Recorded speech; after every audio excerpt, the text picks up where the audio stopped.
मुझे हसन के अकाउंट्स के बारे में तुमसे बात करनी है। मैं अभी पूरी तरह चेक नहीं कर सका, लेकिन जितना मैंने चेक किया है वो देखकर ये लगता है सब ठीक है।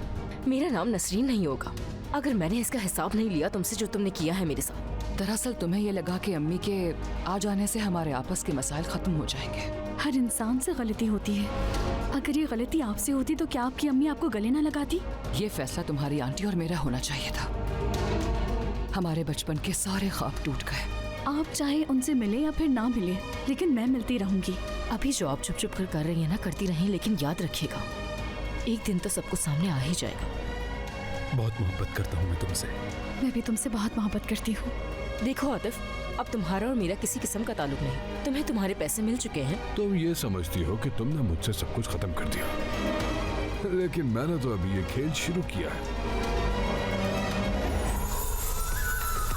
देखिए ड्रामा सीरियल इश्क एक गुनाह रोजाना रात 7 बजे सिर्फ ऑन टीवी पर।